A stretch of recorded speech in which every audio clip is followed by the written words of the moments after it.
Hello, everyone. It's time for another letter here on Chloe's Inbox. Hi, DJ Chloe. Single mother po ako. May isang anak from my ex-boyfriend. Now, may boyfriend po ulit ako. Mag 1 year na ang relationship pero nasa abroad kasi siya.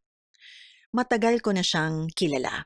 In fact, siya ang first boyfriend ko. Nagkaroon lang ulit kami ng communication nung inad niya ako sa Facebook pero hindi expected na magkakaroon ulit ng spark between us. He's married already with 3 kids.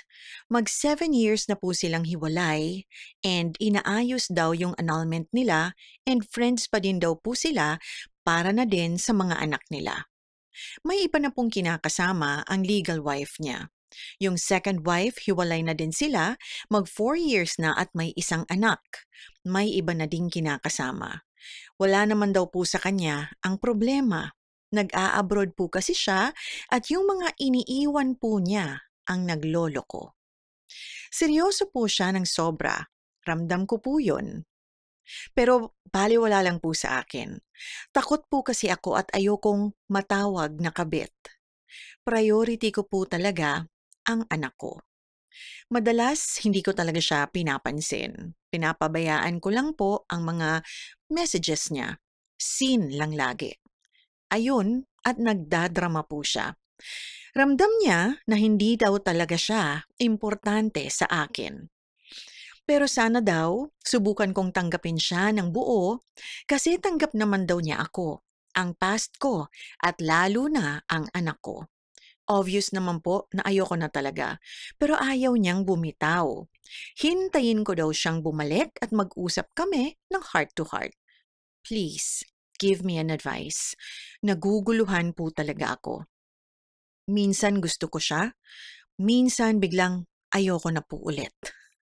Lalo na pag naiisip kong 4 ang anak niya, tapos sa akin ay 1 lang. Tapos, pag naiisip ko din pong kabit ako. Ayoko pong masaktan ulit, lalo pong ayokong may manakit sa anak ko. Paano po ba ang dapat? Thank you po in advance. Miss Tuliro. Hi, Miss Tuliro. Naliw ako sa letter mo. Sabi mo, ulitin ko lang priority ko po talaga ang anak ko. And then so be it. Prioritize your kid. Ganun lang yun.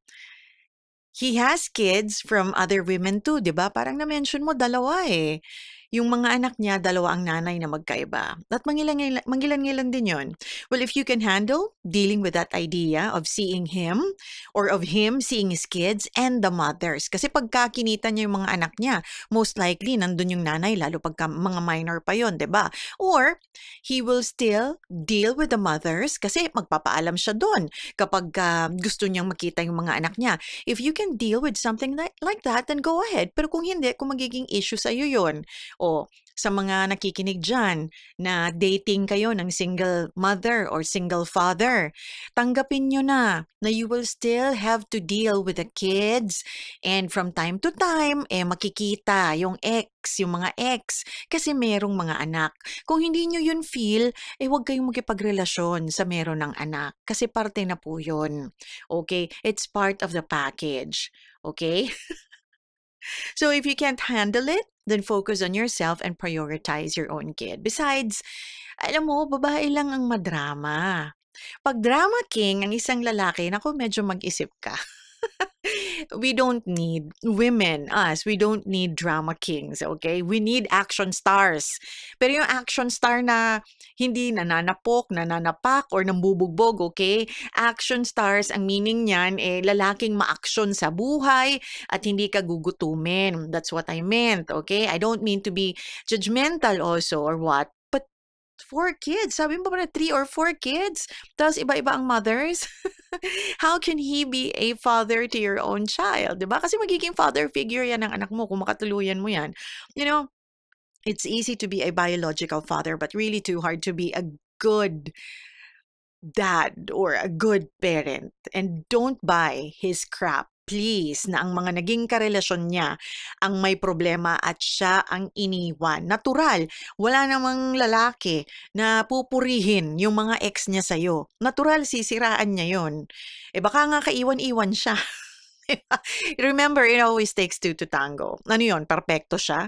Perpekto na siya, iniwan pa siya? Nako, that's a lot of crap. So if you're saying that your gut feel, always trust your gut feel, okay, is telling you to leave the drama, by all means, walk out of it. Okay? Habang may panahon pa. I mean, kung makikipagrelasyon ka sa isang tao, wala namang problema if you're a single mom, lahat naman tayo may karapatang sumaya, 'di ba? So if you feel na hindi pa to ang para sa'yo, then go ahead. Kasi ba, pinapaasa mo lang yung tao. Alam mo yun, makikipagrelasyon ka tapos half-baked ka pala. Alam mo yun, don't enter into a relationship kung half, ano ba yun? Do not enter into a relationship kung half-baked ka. Kailangan it has to be your all, kumbaga. Para hindi naman tulad niyan, magbe-message sa'yo tapos isisin mo. 'Di ba? Wag na lang. Hayaan mo na lang siyang makahanap ng para naman sa kanya at yung maniniwala sa mga sinasabi niya. Total, sabi mo naman priority mo ang anak mo, ayaw mong may manakit sa'yo. Kasi tama naman yan The moment that you enter into a relationship, tapos may anak ka, may mga anak ka, and you make a mistake, ang tatamaan lagi ang anak mo. Okay? So, yun. Kung gut feel mo, ayaw mo ng ganyang drama at ayaw mong madehado kayo ng anak mo, set him free.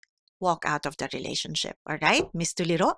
I hope after ng masabi ko sa'yo kung ano ang punto de vista ko sa sitwasyon mo, ay matulungan naman kita na makapagdesisyon. And I wish you the best. Alright?